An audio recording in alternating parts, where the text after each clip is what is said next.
There's been some crazy stuff going on with Apex Legends that has been really flying under the radar recently, pun intended, because today we're going to be talking about this strange UFO craft which was spotted in a developer stream a couple weeks ago. Now, this is a topic that hasn't really been getting much discussion or really much exposure in general, and I'm not really sure why about that. It hasn't garnered much mainstream attention. I haven't seen any articles from Dextero or Eurogamer or really anything like that on this UFO sighting.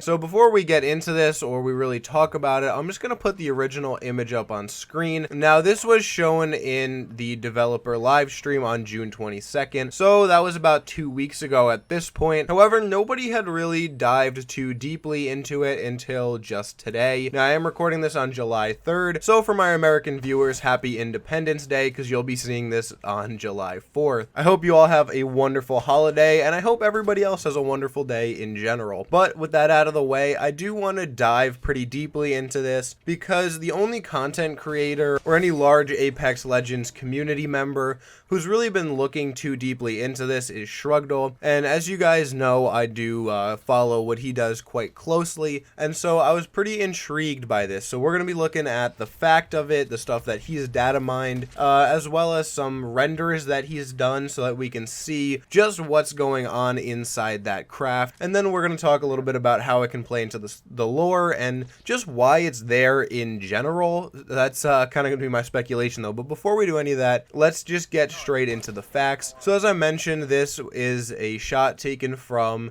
the developer live stream on June 22nd. According to Shrugdle, this is actually in the patch already, and it's actually in the live files for the game, which means that at any moment the developers could take out the floating skull where Skulltown used to be and put this floating UFO craft in there. Now, if you look deeply at the picture in general, you'll start to notice that it looks more like a hovering craft of some kind that is holding some pretty large structures. In fact, if you zoom into it, it actually looks like there are some kinds of like smaller ships on there, or dare I say maybe some Titans, but we'll get into more of the specifics on that as we dive into it. One of the first things that Shrugdle started to talk about that he was noticing in this patch as he was starting to render out what it would look like in the actual game, he noticed that there were a lot of like vending machines for chips and soda and weird things like that, things that you wouldn't really expect to be on a UFO. Additionally, there was a lot of plant life. He found a lot of code for grass and cypress trees. And you might be thinking, what the heck does any of this have anything to do with this UFO? Why do I care that there's cypress trees on it? And it's because we can kind of start to narrow down what this thing actually is by knowing what it contains. So I'm going to show the current restoration that he was doing as I was recording this, and I'll have that up on screen for you. And you can see that there is actually, aside from the plant life, there's actually a big sign, and it has stuff for like the restrooms and trails and Bravern, whatever the heck that is.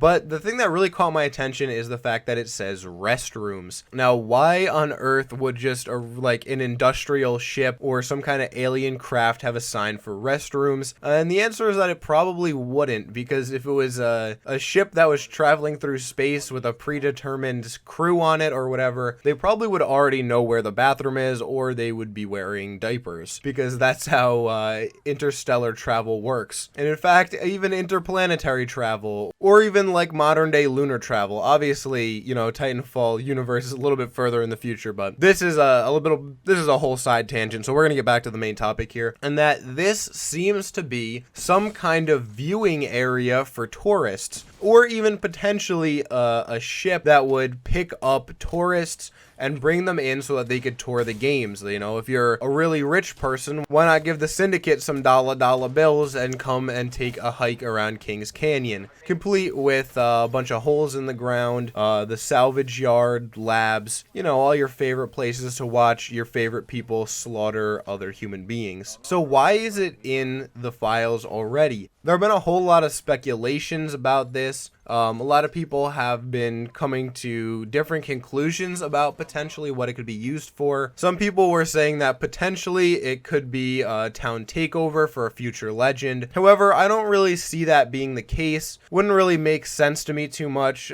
since Crypto is having a town takeover right now. We definitely wouldn't have one again in this patch. Just wouldn't really make sense to me because obviously there's going to have to be another patch for the next limited time mode / event with skins and stuff, since the event skins aren't in the game. Otherwise, you know, they'd be leaked already. So it doesn't really make sense to me that this would be for anything that big. It just kind of seems like maybe one day the Syndicate is just going to get bored of having that giant skull there, and they're going to replace it with this tourist trap so that they can get some more money. I don't know, maybe the Apex games are losing money, or maybe they just need to raise some funds since, you know, all of their arenas are slowly getting annihilated by giant monsters and intergalactic fracking machines. Really, anything is up for debate at this point. Let me know down in the comments below, what do you think this giant tourist UFO is for in-game? As far as the lore goes, I think it's going to be pretty straightforward.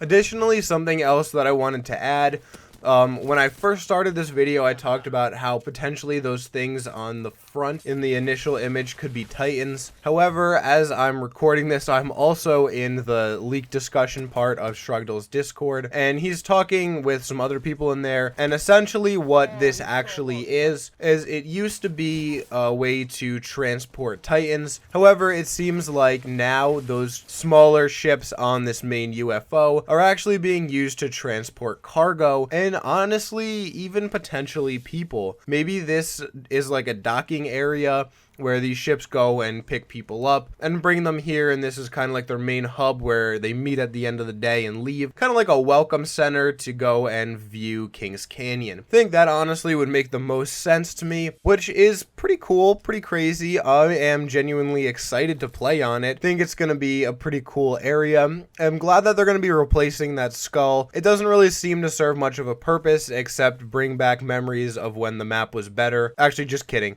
I really do like Salvage. This is a little bit of a side note, but I personally do like Salvage better than Skulltown, which I know is probably going to be pretty controversial since I know a majority of people favor Skulltown over the new Kings Canyon, but that's just my personal preference. I think that if they hadn't beaten us over the head with 2 full weeks of it when the season first dropped, people would like it a lot more. Having said that though, that's going to be it for this video. I hope you found it informative or at the very least entertaining. Hope I could take away some of your boredom from quarantine. I'm going to be getting back to a more regular posting schedule. Been a little bit crazy getting back to work and trying to do videos at the same time, but I'm slowly starting to figure it out and piece together how it can be done effectively. So I just want to thank all of you for hanging in there. We haven't had much of a sub drop off, thank God. But that is going to be it for me for today's video, guys. Make sure to head over and give Shrugdle a follow on Twitter if you haven't already. I find that hard to believe though, since he has over 20,000 followers at this point. He's slowly getting his Twitter followers to the size of my sub base. So if you want to help me out in the race against